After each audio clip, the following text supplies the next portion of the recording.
team if elected?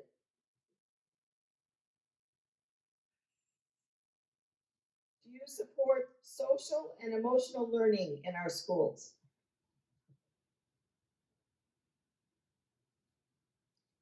Do you support terms like gender fluidity, non-binary, preferred pronouns, pregnant people as opposed to women being discussed in the classroom?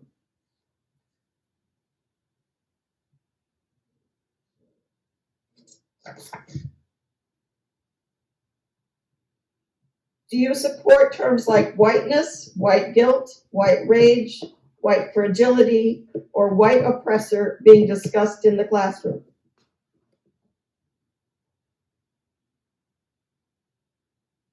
Do you agree with the views of the group that calls themselves the Greenwich Patriots?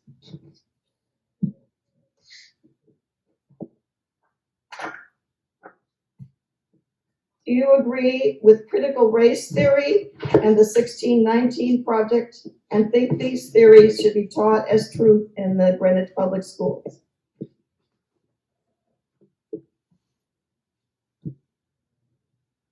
Should Greenwich Public School students wear school uniforms?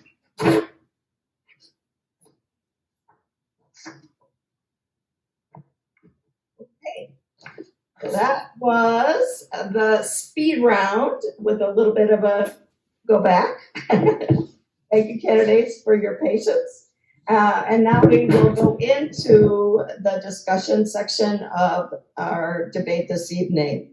And as I noted before, the Democratic Party drew first. And since we're going alphabetically, Mrs. Laura Costin will be responding first.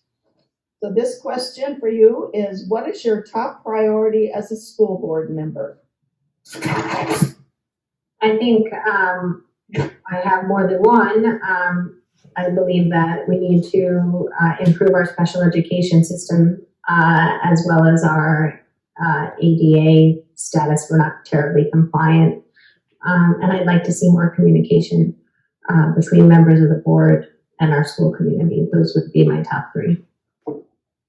Okay. Ms. Galetta, well, same question. What is your top priority as a school board member? My top priority would be addressing our declining district scores, student scores, addressing student achievement, in addition, addressing our ADA compliance, handicapped accessibility, absolutely, and our unsafe school environments, including air quality. Thank you. And Kathleen Stowe, same question. Yes, so I'm running for much of the same reason I did back in 2017. The last 4 years have shown me how we can really make an impact from the board level. I've always believed that public schools are the foundation of the community, and now more than ever, I see that impact. I want to continue to focus on delivering a best-in-class education system while recognizing we need to balance that with the financial priorities of our district. I think my extensive career in finance has helped us a lot over the past 4 years, and I hope it'll continue to help us. And in the next term, what I really want to focus on is improving our infrastructure and continuing to focus on the achievement for all of our students. Okay, Mr. Cody Kittle, you're next. I think Kathleen put that really nicely. I think the priority overall is student outcomes. I think, in the near term on the board, I think solving some of the dysfunction that I think has plagued it to the detriment of students is really important. The term collegiality was used earlier, and I think that there's everyone stands to benefit from a refreshed board that is able to work not only across the aisle within the board of education, but also with the BET and the other groups and governing groups in Greenwich. Okay, Dr. Mercante Anthony, you're next. Yeah, let me echo a couple of the themes there. So thanks for your time. So there are four real big issues that I see it that mentioned. One obviously is the perennial special education crisis in town. Another is really a sense of fiscal responsibility. The structure and leadership of the board, how the board is organized in its relationships with other boards in town, like Cody said, is a significant concern. But then fundamentally, student achievement and making sure the board is focused on instructional leadership, particularly instructional leadership that's grounded in educational research and the science of learning. I have 23 years of experience in public education. Education is my career. I was on the Board of Education previously in my hometown, and it concerns me that many of the issues that we're talking about are not front and center in how the board is structured. Our next question. Can we add to this one? If you would like to ask, yes. Yeah, I just wanted to, perhaps because I'm the incumbent, I'm going to add some things at times. And one of the things I wanted to just note is that from a financial standpoint, we have found a lot of efficiencies actually over the past 4 years. One of the statistics I found today is that I like to call it our SG&A, but our administrative costs used to be 4% of our budget when I started on the board, and it's now down to 2.6%. And hopefully I'll go into more detail on that later. But also, a lot of people talk about the dysfunction on the board, but I have to say personally, I haven't felt it. The majority of us really get along very well. And I write all my letters with the Republican Peter Bernstein, and Joe Kelly and I were talking just the other day because I needed to go in and sort of, actually, he's been doing everything on Carmel Stadium. I cannot take that away from him at all. But there was one meeting he asked me to go because he had something else, and I said, absolutely. So we actually work really well as a board, and I just feel like I need to put that out there. But thank you. Okay. And anyone else like to add anything? Just one thing, during the speed round, you asked a question about the funding for our schools. And in the past year, we've done okay with our operating, but really it's our capital budgeting that I feel that question with the speed round needed some qualification. Then we'll go on to the next question. The new Board of Education will be developing a new or revised strategic plan. The current plans focus on personalized learning opportunities for each student by providing customized learning paths seems to have faded from view. What will be the focus of your plan, and will personalized learning be part of that plan? And Ms. Galletti, you're first with this question.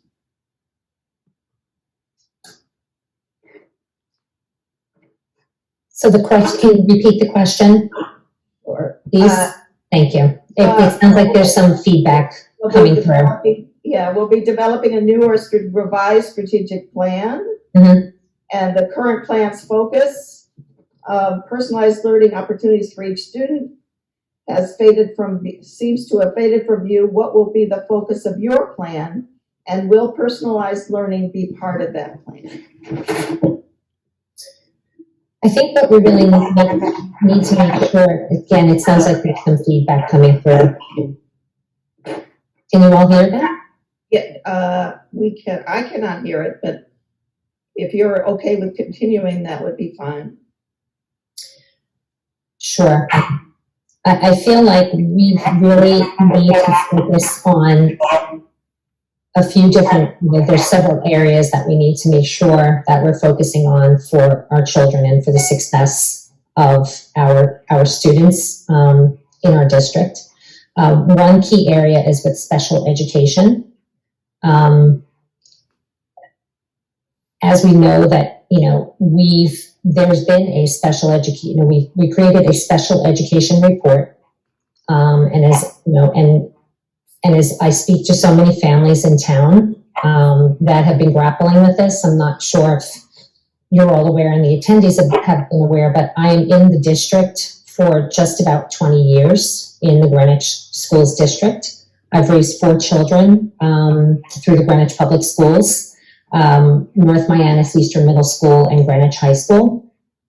So I have children that range in the ages of 24 down to age 15, with my last two at Greenwich High School right now. So I've definitely seen an evolution in Greenwich schools. I definitely can speak on behalf of various superintendents and leadership and boards that our community has had. And I have to say that, you know, we've always, for decades, our school has been known as a strong, high-achieving district supporting the needs of an extremely diverse community. Over the last 4 years, however, we've seen a huge decline. Our academic achievement is down, student enrollment is declining, curriculum and teaching have become politicized. The Board of Ed, unfortunately, has become confrontational with the Greenwich community and the town government. So I believe personally, as someone who's a businesswoman and a person that leads partnerships and business partnerships and strategic alliances for an organization, that I feel that we really need to focus on fostering collaboration within the board and then as well within the town government. Some of the key areas that I see are critically important for us to focus on would be improving student achievement and the district scores. And this is across the board at all learning levels. We're not just talking about the high achievers. Obviously, we've got a very diverse students in our district. We need to remedy special education and the ABA inefficiencies. We need to foster freedom of thought in classrooms, and we need to ensure curriculum transparency. As far as personalized learning, I think that's something that we can all assess together as a board collectively and determine if that is something that we will continue to focus on. But I think the results of, you know, looking at a strategic plan overall is what's necessary, and what we feel, setting the goals and objectives and how best to achieve those collectively, which may or may not include personalized learning plans. I think it's to be determined. Ms. Costin, would you like to speak on this as well? Yes, I mean, I do think personalized learning is important for our students, particularly ones in special education, but as a district as a whole. I think that students should be offered opportunities to learn that meet their individual needs and meet them where they are. I really believe social emotional learning is a valuable tool for that. I believe, you know, starting children early with learning how to focus and maintain their attention for long periods of time. That's where we begin in kindergarten with social emotional learning. And later on, you know, managing anxiety and conflict resolution, things adults have trouble with. I think all of these are important tools for our students that will help them achieve their best outcomes. That's all. Hey, Mr. Cody Kittle, would you like to add anything? Yeah, no, I think Mike did a nice job laying out important priorities. I think just on the personalized education front, my understanding of the research on that is that it is not particularly effective. So I think it's probably not a bad thing that the board has drifted away from it. I think Mike actually is probably the person who can weigh in best on this. So maybe I'll save some of our team's time for him to comment. Okay, well, and we'll go over to Mrs. Stowe. Would you like to speak on this? Sure, just real fast. I think Laura said it well, but personalized learning was a part of our prior strategic plan. I know that the strategic planning committee has been doing something for a bit. Nothing has come to fruition quite yet, so it will be definitely the work of the next board. I think actually they're calling it now making learning personal. It used to be called differentiated instruction. I see it with my 3 children. I actually do think it's something that's valuable, but I'd like to hear from sort of the experts on that and what's current. But I have seen how it's benefited my children. And, you know, we talk about the different programs. And actually on Thursday night, we're going to be really digging into the advanced learning program. We're obviously been spending a lot of time digging into the special education program. But then, of course, there's sort of like 80% in the middle. And we need to make sure that and that's in elementary, right? Obviously, it changes once you get to middle school and high school, but we need to make sure that all of their needs are being met along the way. And I think that's the only way you might be able to do that is probably through personalized learning.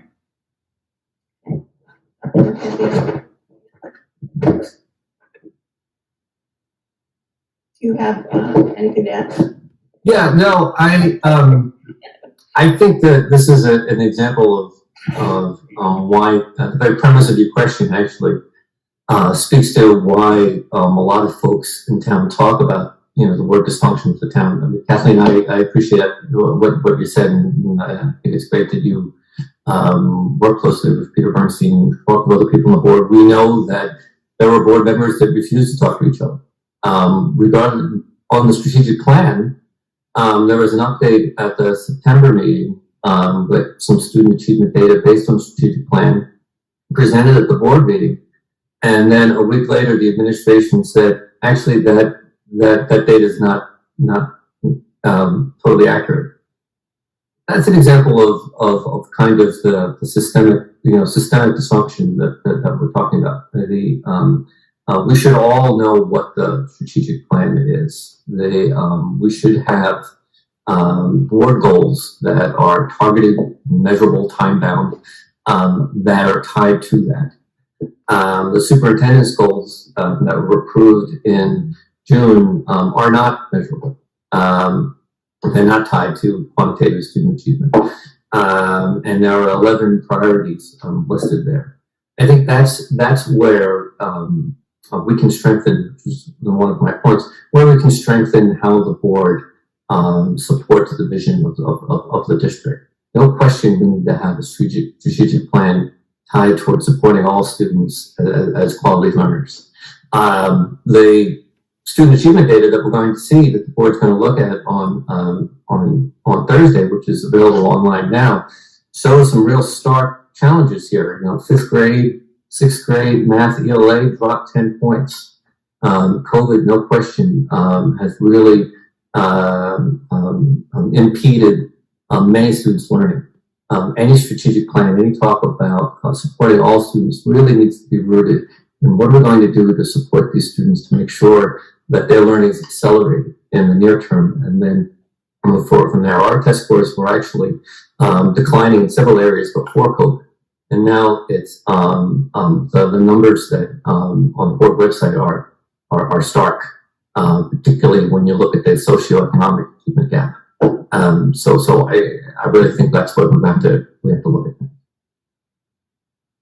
Anyone else like to add to this conversation on this question?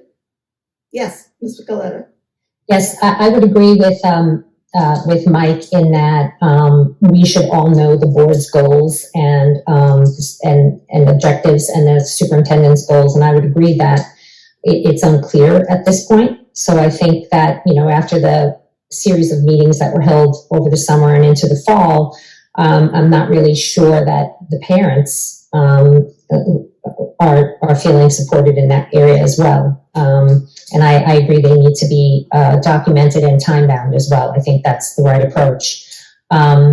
Secondly, it sounded like before you had mentioned, you had asked the question about personalized learning, but then I heard Laura answer that with regards to SEL. So was the question more wanting to understand our thoughts around SEL, social emotional learning, or was it that social emotional learning is a very important factor in personalized learning? So I just wanted to sort of understand your thoughts around there. I mean, my perspective is we are struggling, as Mike had called out and I called out earlier.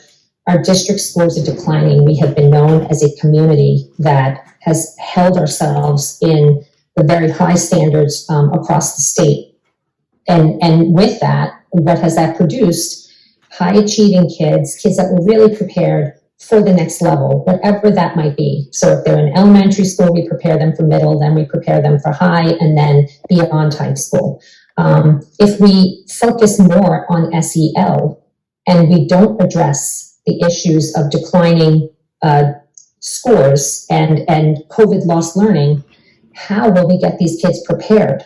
So my concern is instead of taking the very time that we're taking out of the curriculum to have these SEL group, meetings, I would say, or in the classroom, we're taking time devoted for that. We could be really focusing those efforts on what did we lose and how do we get the kids beyond where we were prior to COVID. For me, that I think is a primary concern. And speaking with so many parents as I've been out campaigning, that just seems to be the number one concern. I would just like to clarify my answer because it seems like it might be misunderstood by some of you. What I said was SEL is a component of personalized learning for each child. They have unique challenges, they have unique strengths, and it is just a tool in our toolbox and embedded in our curriculum and embedded in our learning and embedded in a school day. It is not one at the expense of another. That is, I just want to be very clear. Yes, go ahead, Ms. Glenn. I do feel, however, that educators should primarily focus on educating. That's what they are professionals and proficient, and parents are proficient at teaching the values and social emotional learning as we do with our children from birth. So those are the things that they're learning from their families and even extended families. It doesn't have to be a mom and a dad. It could be extended families. However, those are the very values that families teach and large, extended families. Curriculum and teaching and learning are what our educators are. They're professionals and proficient, and that's where I think parents would like to see the emphasis be placed. Yeah, can I add, because I hear Meg saying I think some of it is a false dichotomy. Look, no question, families are the first teachers of their students. Nobody's saying that. Nobody's saying that, and we definitely need curriculum transparency around that. We also know that the emotional needs of students are real. I mean, you saw in the paper just on Sunday, the study in Greenwich. More than half of teenagers reporting incidents of depression, loneliness, and anxiety. We also see this. We also saw, these are national trends. Even before the pandemic, 1 in 5 teenage girls reported depressive episode nationwide within the last month. These are things that parents, particularly parents of middle schools and high school students, know. Nobody's saying we're not supposed to support academics and the primary missions of academics. But you don't just throw out those other supports. That would be incredibly dangerous for the vast majority of our students. That need supports. SEL is a terrible name. It's one of those edubabble names where nobody really knows what it is. 10 years ago, we called it SEL. We called it life skills. 20 years ago, we called it character education. What are we really talking about? What do we really want to make sure our kids learn? They need to learn skills around self-regulation. They need to learn skills around rational decision-making. They need to learn skills around organization, executive functioning. It's a little unserious to just say schools need to focus on the academics and not social-emotional needs. If we don't focus on those other life skill needs, we're not going to move the needle on student achievement. Okay, I'd like to point out that the Democratic Party is behind in time in this cumulative format. I don't know if you want to have any more to say on this question or if you are ready to move on to the next one. Yeah, you want to move on? Okay. So the next question is, how should the Board of Education exercise its responsibility to approve curriculum? What should the board control and what do the professionals control? And Ms. Stowe, you start first with this. Sure. I'm going to sort of take this twofold, if you don't mind. So one of the primary goals that we actually just voted on for the superintendent goals is curriculum and transparency, right? And I think that we're hearing more and more, and we should, that we need to ensure that all of our teachers have ample resources, and they're easy to access. I think there was a time when we had a bunch of resources out there, but the teachers didn't quite know where to find it. It was all over the place. And so I think we need to make sure that our teachers have everything that they need. We call them our digital toolkit, lesson plans, all of that. And we need to make sure that the communication and that we're transparent with the parents. And I know that we're seeing more and more information going up on the website, and that's very important. I've also appreciated the recent newsletters that have been created that are going out to the district. If you guys aren't getting them, make sure you subscribe. There's one on special education. There was one that just launched on ALF this week. And also one all about academics K through 8. The other thing that I wanted to note, just in case it doesn't come up tonight, is that we heard, especially from PTAC, when representatives come from PTAC, and they, obviously go out and survey the various schools, is that there wasn't consistency in the curriculum. So if you are learning something in social studies at Central Middle School, you should be learning, of course, the same thing at Western, Eastern, so that you're all prepared when you're having the curriculum delivered to you when you get to the high school. But now you asked us about our role. And so that's where I want to make sure that everyone understands that we're a policy and governance board. And improving curriculum is part of that. But we also need to recognize that professional educators, people like Michael, know their stuff and they went to school for this. And so we have to make sure we don't get into the weeds, but that we approve the curriculum is 100% correct.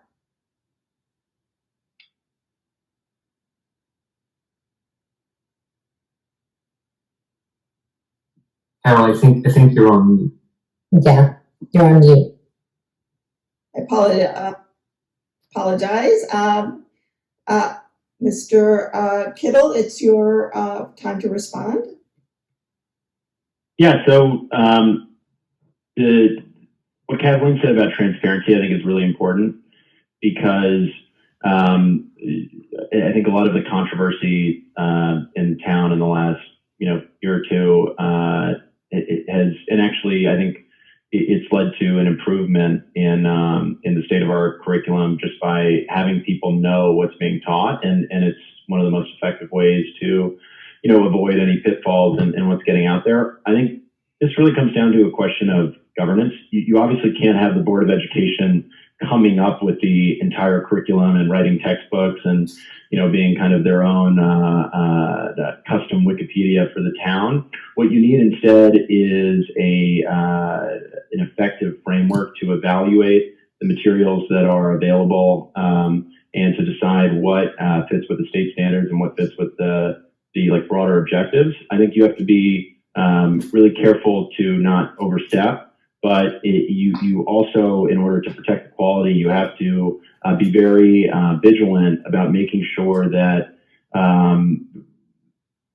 the stated goals are followed. I think where one of the issues is that if you have, or it's kind of an important question is, what do you do when teachers go outside of what's supposed to be in the curriculum? And how are you holding accountable the administrators that oversee this? Because a lot of problems can be fixed just by having a really sound accountability framework. I think most people, there's more agreement than I think the general perception is around what should be in the classroom.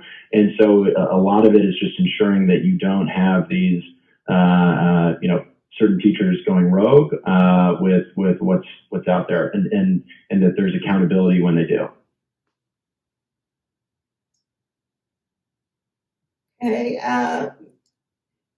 Ms. Gustin, do you have anything to add here? Yes, and I would like to say that I'm very happy with the information I get as a parent. I have a child in preschool, one in elementary, and 2 in the high school. And I can tell you they send a monthly newsletter. Here's what we're doing in the month of October. And, for my older ones, I get a a really comprehensive list of the things that they're learning. I'll tell you, you know, in honors algebra 2, I'm good. You know, I really, I'm going to trust the teachers on honors algebra 2. You know, I don't know why this area has become so hot. You know, there have been some instances that are regrettable in the last year, and I don't think that those are related to curriculum items or assignments that are mainstays of our schools. I think they might have been isolated incidents and very unfortunate. But right now what has resulted is that we're getting regular updates all about curriculum, and you know, any question I've ever had, I get answered from my child's teacher, and I can go into Schoology, I can go into Ask Them and see exactly what I need to see. You know, I understand what they're learning in biology, and you know, I think we're making great strides in making sure parents have the resources that they need. So if they have a question about what was on this test, it's easy to see now.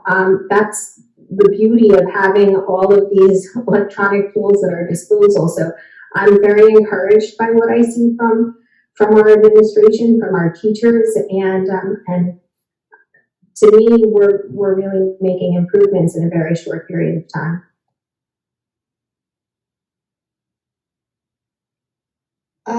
Thank you. We will, again, we're still working on a discrepancy. So I just wanted to give the Republicans an opportunity to respond. I didn't respond yet. Okay. Yeah. Let's go ahead then. The next person by alphabet would be Ms. Excuse me, I did not respond to that last question. Right. Okay. Can everyone see what can you? No. One way that I think we can address, and I do believe that, I'm glad you did call it out, Michael, that our children are suffering from an emotional, social perspective, experiencing a ton of depression and anxiety. And I feel like if one major reason for that is that we're asking our children to remain in masks for many, many hours per day. I think you're all struggling to see me right now and see my facial expressions. And as children, they learn very much by facial expression. And I think it is the most disastrous thing we can do to our children is keep them in masks all day for 8 hours per day. And I understand there are mask breaks. However, this is a really critically important time for them developmentally, socially, emotionally. And if we really want to enhance that in the schools, we would take off the masks and we would allow the children to breathe and to see facial expressions. I believe there should be choice, and it should be up to the parents to determine if their children should be wearing a mask or not wearing a mask. There are many parents who have said to me, parents of children that have special needs, that their children are really struggling. And it's only enhancing their anxiety. And they're having a very hard time with these children. Not to mention high school kids. I think there's a lot of social pressure. I have 2 in high school, and I think some of you have children in high school as well. There's a lot of social pressure and around the mask wearing as well. So I think we really need to address that for the district and make the best decisions for our children. Secondly, while we talk about curriculum, absolutely parents need to have a voice in what is being taught in schools. We need to ensure that our curriculum is transparent to our parents in advance. During the summer is a great time for parents to review curriculum for the next coming year. If we're going to be, in years past, whenever we would change a math program, if we were going away from the current math program and going to initiate a new one, they would actually call a meeting and introduce the new math program to the parents first. So we had line of sight of what these new programs were going to be ahead of time. So that's where we need, as parents and as taxpayers, we owe it to our community to be transparent with our curriculum. That's number one. Okay, Inconsistencies are definitely an issue. Ms. Gillette, I'm going to have to interrupt you because we're getting quite a large disparity between the community and mine. And so. Can I respond though? Because Yes. I was addressing, there's a difference of opinion. And I think it's important because the voters, obviously, right, the way the election works, we're not actually running against the Democrats. The voters have to choose which of the 2 out of the 3 Republicans. So it's good that we have that's back and forth. I mean, there's no secret that Megan and I disagree on masks. I don't like masks. I look forward to the day when my students, when my kids don't have to wear masks to school. That day hasn't come yet. But let's talk about curriculum, because when we talk about curriculum, we're really talking about there are really 3 curriculum that we have to remember here. There's the written curriculum, and that's what everybody's talking about, what has to be posted on the website. It needs to be transparent. Then there's the taught curriculum, and there's a difference there because there's often a discrepancy between what's written in the plan and what actually ends up being taught. Because plans change, things happen in the classroom, it's an organic system. And then there's the assessed curriculum, the learned curriculum, what is actually learned, which often there's often a difference obviously between what's taught and what's learned. We need to look systemically at all 3 of those. I would argue that the really serious incidents that happened last year, and when there's multiple incidents, I think it's a pattern. I think that speaks to systemic challenges both in the written curriculum, which Cody's spot on, really is talking correctly about, but also in the taught curriculum. And that's where we have to talk about our observation system. Greenwich's observation system, a teacher observation system, I'm actually surprised at how behind the times it is. If you're a tenured teacher, you only need to be observed once over the course of the year. You could be observed more. You don't have to be observed once. That's 1 lesson out of 180 days, 5 lessons a year. You don't have that kind of feedback that really teachers need. And I think that's where you kind of see that breakdown systemically in that. And then assessed curriculum, obviously, is where we talk about the student achievement numbers we've already mentioned. Okay, yes, Ms. Doe, would you like to speak? Yes, just so I can help get our time up. But a couple of things that I feel like I need to respond to. First of all, just we comply with state standards as it relates to curriculum. And I think that we need to do a better job, and we have been doing a better job. We actually have Tony, who I of course, led the superintendent search for and hired, has brought in a great team of new coordinators that are really doing a wonderful job trying to push out more curriculum as a tool for the teachers. But Michael, you hit on a really good point, and you started, I know you're an educator.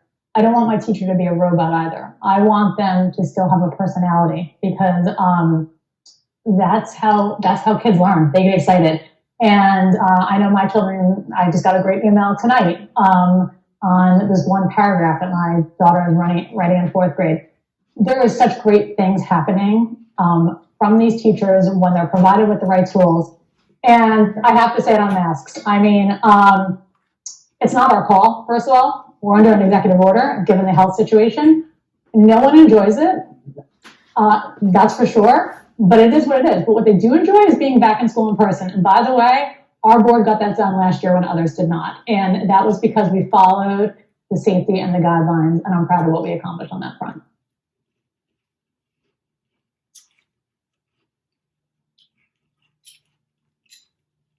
Ms. Costa, would you like to add something? I would just like to say one thing. I don't believe parents are supposed to be the guideposts of our curriculum. We can all have opinions as parents. We can, express them to our children. But, this is not a system where all citizens get to make the laws. And we pay our teachers to educate our children. And I think that we have to be good passengers, but not the drivers in this process. Okay, I'm going to go on to the next question. Can I do that? Well, because we have this time discrepancy, I think we're gonna move on to this. It's an important topic, though. I think it's critically important to the families and the community. It is an important topic. I just want to warn you that what will happen is that the Democrats will have most of the time at the end if we do not change up a little bit and give them more opportunity to respond to other things. And so, I will defer to the time factor at this point. So the next question is, the district has fairly large percentage of students who qualify for subsidized lunches and who underperform the general student population on standardized tests. This achievement gap widened during COVID. What do you think the district should be doing to address this achievement gap? And Mr. Kittle, you are next. Yeah, so it's actually, Mike mentioned it earlier, but the performance data came out recently. I think it's going to be discussed at the Thursday Board of Education meeting, but I was reviewing the numbers this morning, and they're stark. If you look at the Title I, which is the subsidized lunch students, Title I math performance in 2021, and math proficiency at 5th grade was 29%. That's a scary number. You think, I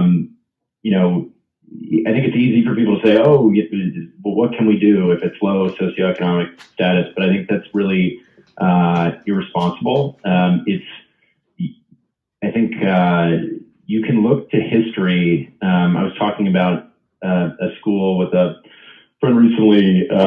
Dunbar High School is the first black high school in Washington, D.C. It was set up in 1890.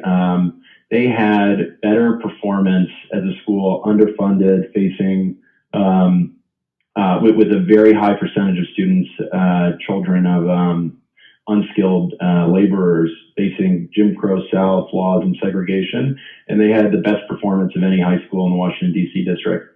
So the idea that Greenwich, as wealthy of a town as we are, would have a proficiency level at that level, I think is really shocking. By the way, it's not so great with the non-Title I level either. I'm just picking 5th grade math, but it's, across the board, it's not materially different. The 5th grade math non-Title I students is 69%.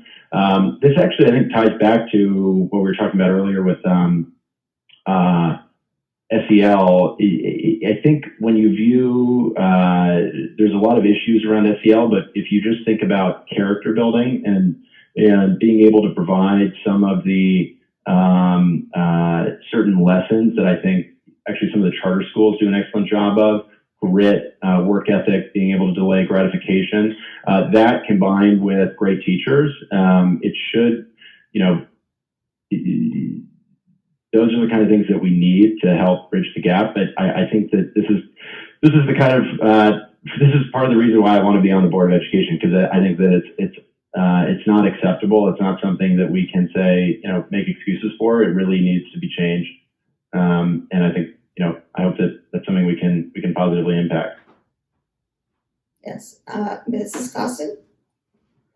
Yeah, so yes, our test scores have suffered, but I am encouraged for, the following reason. We have a lot of COVID relief money coming toward us, and it is focused specifically on combating learning loss and getting our test scores up, and I mean millions of dollars coming to our town.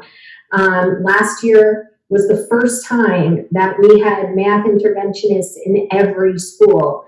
And I will tell you, it was hard, for some families to even get their child in front of a math interventionist because the need was so great. So, there are resources now at our disposal, particularly with funds for English teachers, tutors, social workers. There's staff development funds that are available for us. And this year could be a game changer for really helping those students who, during the shutdown, when we didn't really have live learning and curriculum advancement at all for a lot of our students. I know for ours, my third grader, would get a worksheet to do, but that wasn't really, advancing her curriculum or her knowledge. So I think that we're making up for that now. And with all of the COVID funds that we'll be getting to focus on,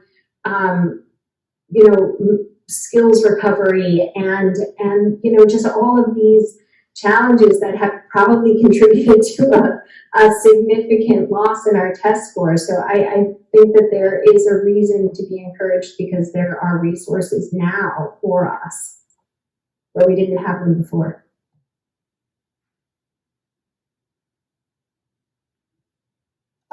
Ms. Stowe, would you like to add anything? We need to make up this discrepancy in time, so would you? Oh, I'm happy to talk for a while about this. But so it's disheartening, and there's no doubt about that. I know we're going to be digging into it more on Thursday night. Obviously, that's just been posted in board docs. But I'm going to follow a little bit too with Laura. We have a really nice opportunity here, and I'm actually chair of the budget committee, so I've been spending a lot of time learning more about the funds that we're getting from the American Rescue Plan. And we have a real opportunity here to address this specifically because we're getting funding of approximately $9.6 million.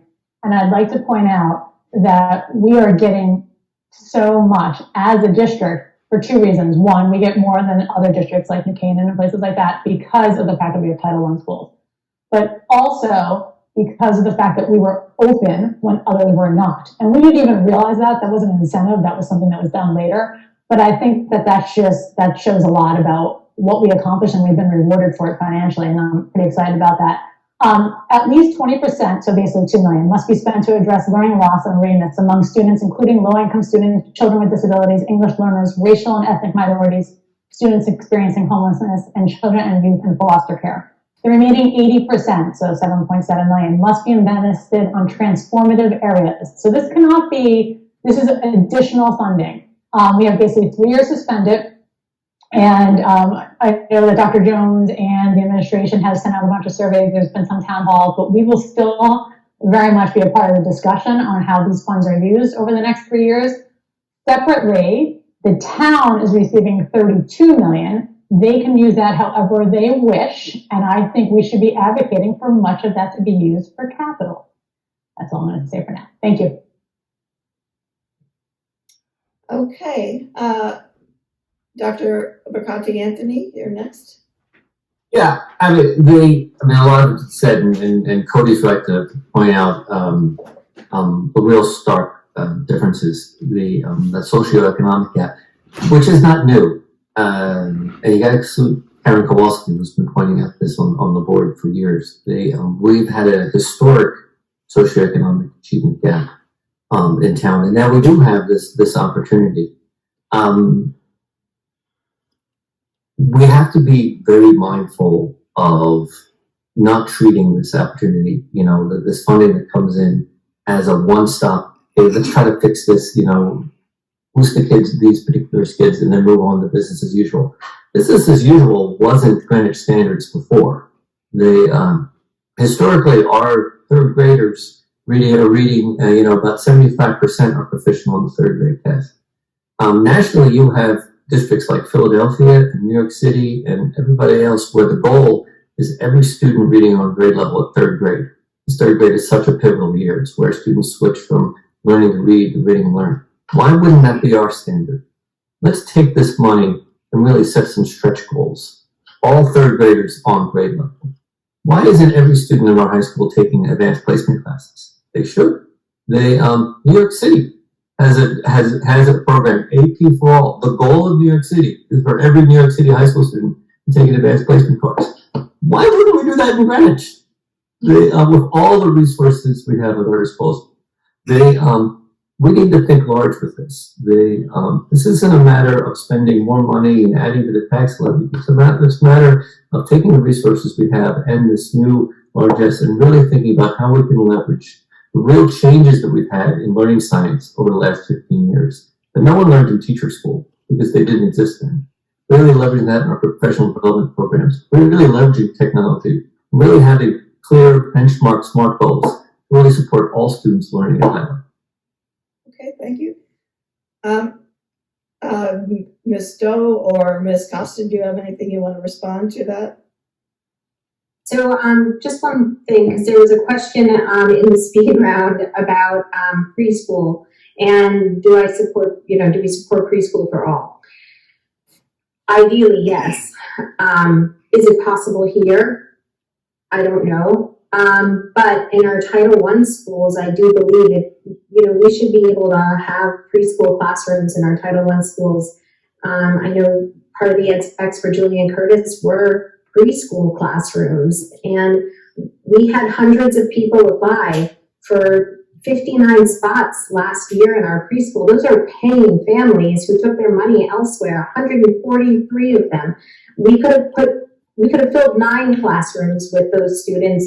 And the reason I bring it up is because what becomes an achievement gap often stems from a preparedness gap, a school readiness gap, and particularly that is glaring in some of our Title I schools where we don't have universal pre-K or even enough pre-K. That's all. Ms. Doe? Sure, I'll just add to that since Laura brought that up. I mean, because I actually had said no to that. And the reason I said that, that's one of those questions you'd like to explain a little bit more, is that preschool is costly. And so I just can't say yes without giving it a more complicated response. However, I voted for the JC Ed specs with the fact that there was room for preschools, because I'm not sure that we need to make it universal, although of course that is something that's being considered at a federal level. And so if that's the case, I do think our buildings need to be ready for it. But I'm just not sure it's something, as we talk about sort of the financial issues we have. Look, I mean, it's hard for us to get money on our operating plan. I don't know if you guys are aware of this. And it's been a tough couple of years. And so I want to make sure that we're serving our K through 12 really well. And then that has to be sort of something to consider in the toolbox, if you will. Thank you. Okay, Ms. Galetta? So before we can initiate APs for all and model what perhaps New York City is doing, I think what we really need to identify is where the gaps exist in the children. You mentioned, the body of students that are suffering at this time, but just to point out, my son, who was in 8th grade when COVID started, had not had, and this would be for all kids, say, who were sophomores at this point, they did not have midterms or finals that year, and nor did they have them last year. So while we want to say that we're very pleased and pat ourselves on the back that we had kids in school, the high schoolers really were only in seat 2 days a week. Just to call that out. And they were home 3 days a week last year. They did not have midterms and finals, at least my son as a freshman during that time, they did not have assessments. So that will cost us. We're going to have to make up that deficit. What I'm hoping is that with this COVID funding, it seems like it's flipped where we're only spending the 20% on learning, and then 80% will be on transformative areas. I would love to see more of that, or maybe flip-flop that, because the kids at every level, we need to make up for some lost learning, and we need to identify what that is and then provide the resources. And lastly, Stanford has dropped their APs and ALP, advanced learning programs, and I can just tell you they're on the heels, and they probably we have to protect those in our own communities. And I think a lot of people are unaware that it could happen here in Greenwich as well. Hartford trying to remove those types of leveling in classes and take away those opportunities for kids, which I think would be catastrophic for our community. Thank you. Carol, can I add just something for 2 seconds? The idea. We have quite a discrepancy here.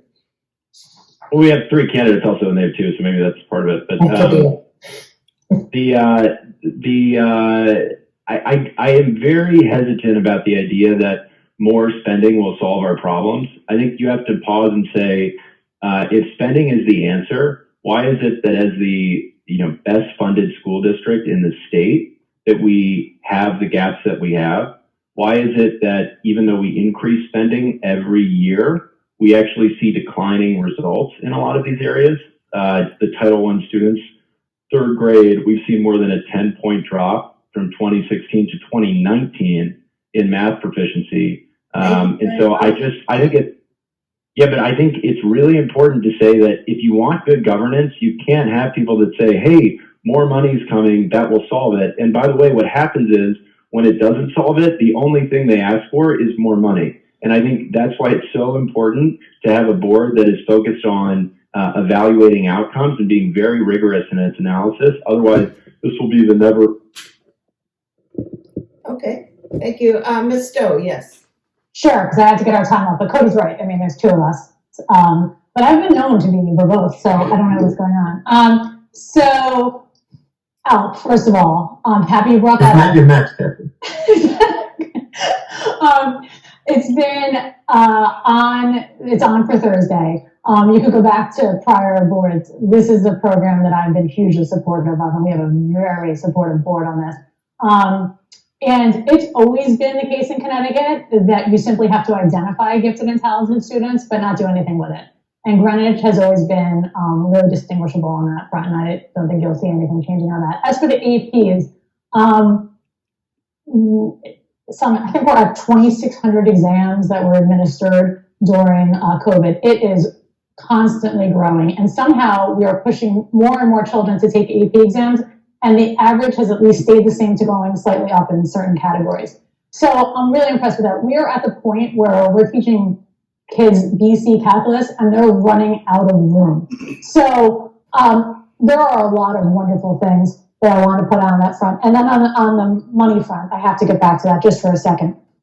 Absolutely, money's not always the answer, but it's a problem when we don't have it. And one of the things that I just need to point out is that the average budget in the last 10 prior years was 2.02%. The last 5 was 1.79%, the increases, I should say, sorry, year to year. And the last 3, it was 1.5%. 90% of our costs are fixed. They are going up at more than 2% a year. It gets hard, okay? So we keep trying to find efficiencies. Like I mentioned, Havemeyer, we've cut out more than $1 million just since I've been on the board by reducing a coordinator, by taking an HR position and eliminating it, by reducing assistants, by redeploying coaches to be math interventionists. There has been so much creative ways. Now we're focusing on energy cost savings, bus utilization. We're doing everything, this board, and I have to tell you, I give credit to our new CFO and Dr. Jones, who are really working hard to always find efficiencies. But it's hard when 90% of your costs are fixed. I've been asked to go to one last question, and this will be the question, and we will start. Mrs. Costin, you will respond first. When we consider the many school buildings in need of renovation or replacement, how would you prioritize the various required long-term infrastructure projects? And because we just have a few minutes, I would ask you to answer fairly quickly. So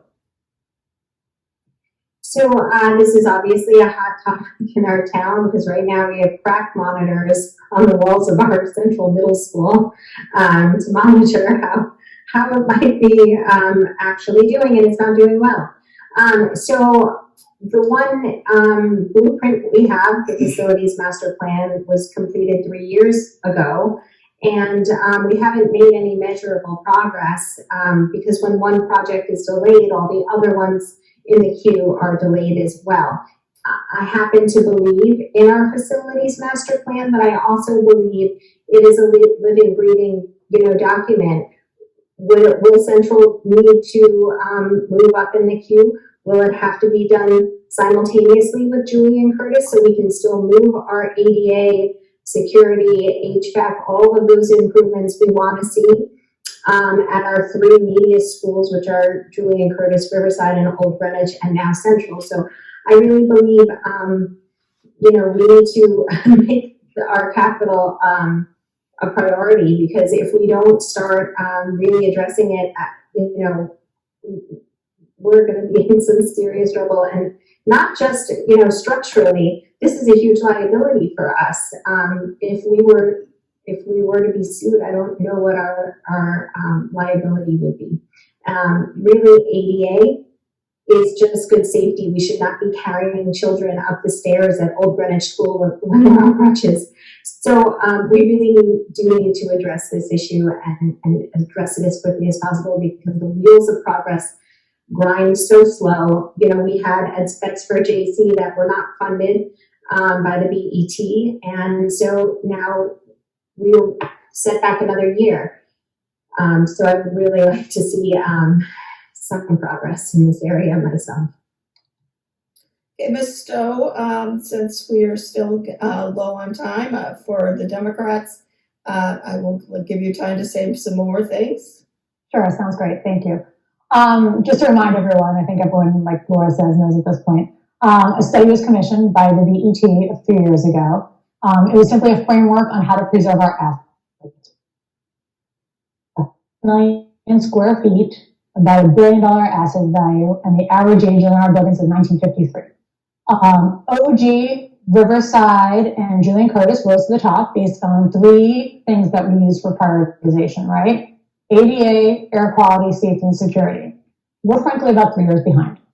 I mean, we keep using the word kick the can down the road, but it is like, I can't see the can anymore. We're 3 years behind. This does not go away. We have to stop critically underfunding our master facility plan and maintenance. So maintenance, if you look at it, it's really supposed to be about 2 to 5% of the asset value. I'd be happy to get 20 million, okay? But we have never really been north of, until last year, 10, okay? We went to 12 last year. This needs to inch up. Otherwise, we're going to have more North Miami situations. We need to focus on maintenance, and it doesn't help when the capital budget keeps getting cut.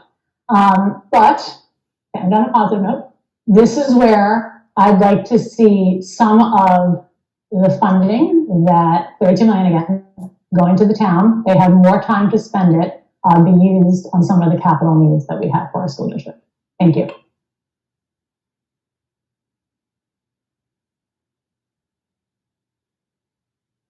Carol, you're on mute. Thank you, sorry. It's time for us to go into our closing statements, and as we mentioned, Carol, it's really important, I think, that the 3 of us get a chance to weigh in on things. I'm sorry, we don't have the time for it, and so since we have this cumulative format where we're trying to keep a balance between the parties, and at the time. What if we each just promise to limit our remarks to a minute, because it's so crucial for the town. I think what you could do is add into your closing statement something that you would like to, that you think is important to impart before the end of this. Otherwise, we need to. I'm sorry, but this is the rules that we had set up for us at the start. So we need to proceed, and so we are going in reverse alphabetical order, and we are starting with Ms. Stowe, your closing statement. All right, thank you so much for making this happen tonight. This has been a really fun discussion. Just to introduce myself, since I kind of didn't do it at the beginning, I'm Kathleen Stowe. I'm currently Vice Chair of the Board of Education. I'm Chair of the Budget Committee, former Chair of the Policy Committee. My husband and I moved to Greenwich a decade ago for the wonderful schools, the great sense of community, the low taxes, and the fact that, admittedly, we were in the middle of 4 grandparents, 2 of them who are watching my children as I speak. We have three children, 1 each in elementary, middle, and now high school. I immediately invested in the community, from coaching t-ball to graduating in softball and baseball. I got on the board of our local neighborhood association and became a class parent multiple times. I decided to run for the Board of Ed 4 years ago, since I felt it was important for those of us who benefit from the system to help support it. I was impressed with our school system, but also appreciated that it could always improve and that the challenge is to often balance the needs of the students with the financial realities we face. My financial acumen has certainly been helpful this past term, and I expect it will be in the next. In the past few years, we've been thrown a few curveballs. Early in my term, our superintendent left, and I was asked to then lead the search given my history of recruiting CEOs in private equity. I ran the process, we found Dr. Jones, and I can proudly say we've recently renewed her contract for another 3 years. Then we had COVID. I believe my ability to listen, engage with the community, listen to experts, and then to remain calm and agile came through. We worked all summer, the past 2 summers, in fact, which I thought was when we had time off, turned out to return our kids in person, learning when others could not. It was not easy, but it was important. There are many things that drive a community, but I think during COVID, we've all come to realize even more how essential good schools are. And I believe it's something that we need to always focus on. As I reflected on my past 4 years, I realized I have never once missed a meeting, including those extra summer meetings. I take this job very seriously, and I look forward to continuing to advocate for our students and community for another term. Thank you so much. Okay, thank you. Dr. Mercanti Anthony, you're next. Okay, so let me say this about the capital as part of my closing statement, because I think it's so important. And what we see here, we definitely see a broad emerging consensus. You saw the BEP pass bipartisan guidelines last night. You saw Fred Camillo talking about it. Should he be reelected? And you really see a lot of talk in town around the necessity of this. And what you need to remember here, and that's why, like what Laura said about it being a living document, what you need to remember here is the master plan being a living document. When we talk about the Board of Education, we're talking about ed specs. You need to make sure that the Board of the Ed couches that in what's grounded in educational research and educational science. You have Board of Education members that don't talk to BET members. I think that was part of the logjam here. Even members of the same party. Now I work my day job is a director of continuous improvement for New York City Public Schools. And that means it's all about systems. As you know, I have a doctorate in education. But what concerns me so much is that when we come back here to Greenwich, we see so many of the same issues from my day job, despite the resources we have at our disposal. We see crumbling resources. We see lagging test scores. We see special education, which is criminal, but we didn't talk about special education this evening. We see special education and professional development programs not keeping up with advancements in the field. This is Greenwich. We have the talent, we have the resources, we have the community spirit to do so much better. Let's make sure, let's have, like I said, let's have all third graders reading at grade level. Let's have all high school students being eligible for it and able to take AP classes. Let's have special education programs that are national models. Let's be as a district. Let's make sure we're doing everything we can for all of our students. I don't pretend that I have all the answers. Anthony, I'm sorry, your time is up for your. Let me just say that I promise, I'll work my darndest to put the kids first. Okay. Mrs. Costin, you're next. Sorry, I had to unmute. I want to thank PTA Council, the League, and the Greenwich Alliance for hosting this debate, as well as all the participants who are here. I didn't really get the chance, along with everybody else, to introduce myself ahead of time. So I just want to say that I have 4 children in the Greenwich Public Schools. My involvement in our schools began a decade ago as a parent at Glenville Elementary School. At that time, I had a schedule that allowed me to volunteer, so I volunteered in 7 of our classrooms. After we moved to Mid-Country, we became a North Street school family. In 2019, I was unanimously elected to serve on the PTA board at North Street. I'm also currently serving my 2nd term on the RTM, which is the representative town meeting, our local legislative body. And I've been through 2 municipal budget cycles now. I pride myself on always reaching out to BET members when I have a question. They'll vouch that I do reach out. Our meetings are long and often time consuming, but it is really a privilege to serve in this role. And I really look forward to serving our students and families as a member of the board. I have been vocal about things like ADA and facilities and special education reform, which is not an area we got to touch on very much. But I would just like to state for anybody listening tonight, our special education system in Greenwich has not operated historically in a transparent manner. It has been slow to respond to parents' concerns. It has been lacking in consistency with identifying children and providing services to those most in need. So it does have systemic problems, and Michael is right. We didn't have time to touch on it, and it's criminal, it seems. But it is my sincerest hope that as a member of the board that we will work as partners and work together with the superintendent to help all children in this district achieve and excel. Thank you very much. Okay, Mr. Kittle, you are next. Yes, thank you. Well, just a few quick points that we didn't get to cover with the time. The town gets, the last 10 years, 99.8% of the operating budget has been granted by the BET. The BET has done a fantastic job making sure the schools are funded. We don't really have a funding problem in the schools. I think we have a governance problem. On the efficiency of how it's run, 1980, the same number of students in the school system as today, 500 administrators. Today, there's 1,000. There's a lot of opportunity for better governance. I think on the master plan, I said no in the short segment. I think there's a very obvious reason why. The master plan identified Central as structurally deficient, and yet it deals with it in year 12. I don't know how you can have our middle school have structural issues, especially in a year where we had a roof collapse in one of our schools, and push that so far out. So those are just quick points I wanted to cover.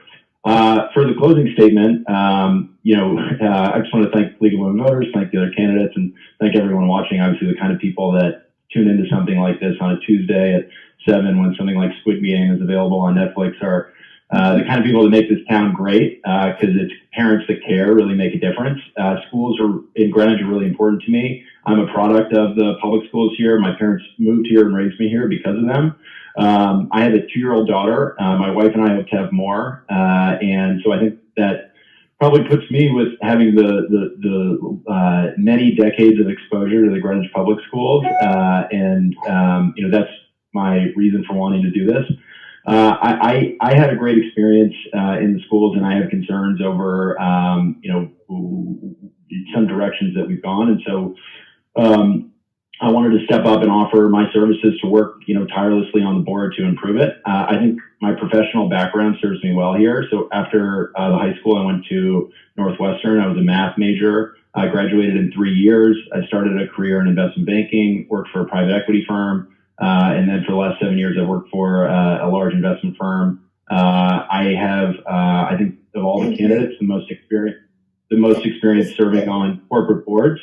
And the most governance experience and analytics experience. I'm sorry, your time is up. I hope to bring that to the board. Thank you. Okay, Ms. Galetta, it's your turn. Thank you. First of all, I'd like to thank the League of Women Voters, our hosts this evening, and all of our community members that joined tonight. We really do appreciate all of that. So just to answer and sum up tonight, why me? I know what it is to raise children in Greenwich. I'm a mother of 4 children ranging in the ages of 15 to 24 who have all been educated in Greenwich schools.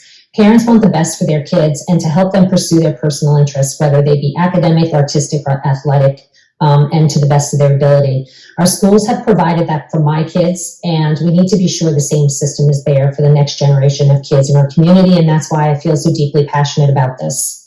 I know what it is to be a community volunteer. My husband and I have long been dedicated community volunteers. We started a grassroots girls travel basketball and AAU program out of the Boys and Girls Club.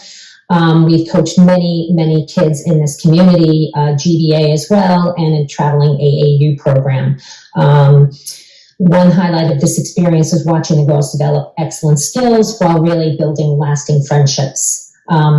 Additionally, while we were volunteers, we were also awarded with the Volunteer of the Year at the Boys and Girls Club. So that was a thrill and an honor. I know what it is to be a working mom. I've been in information technology for more than 25 years and currently serve as Vice President of Strategic Alliances for a fast-growing tech company. The success of my industry depends on the collaboration and hard work of a diverse group of people committed to shared goals and measurable performance. So I strongly believe that these skills will seamlessly translate into working across the members of the board and across the town, our town constituents and leaders, as we seek academic excellence and opportunities within Greenwich schools. Finally, on the infrastructure, as I didn't get to weigh in, I do support the master plan. I do believe in executing on the recommendations set forth. And I think it's something that we need to address. ADA compliance, absolutely. Failing infrastructure, unsafe environments, completely. So Thank you very much. thank you again. Thank you. So it is time to draw this to a close. I want to give special thanks to all the candidates who participated, shared their thoughts, and now it will be up to you, the voters, to determine who you would like to choose. We have, for more information on candidates, you can go to lwvgreenwich.org for the 2021 Voters Guide. Election Day, as Aya said, is Tuesday, November 2nd. Please be sure you vote on the important local government positions before you, because they do impact your lives and the lives of your families. I want to say thank you very much and good evening to all. And Thank before we end, just one correction before we end. I incorrectly said that the chairman of the BOE has, yes, everybody quickly and graciously corrected me. I misspoke. They do not have that voting, they do not have the right to, you know what I'm trying to say. Yes, I was that's a good wrong. tiebreak. You guys are right. There's one Thank you vote. for correcting me. And good luck to everybody. Thank you to our candidates for running. Thank you so much. It is very important that people run for office no matter what, and it's important that we are able to discuss our differences civilly. And today was an example of that. Thank you.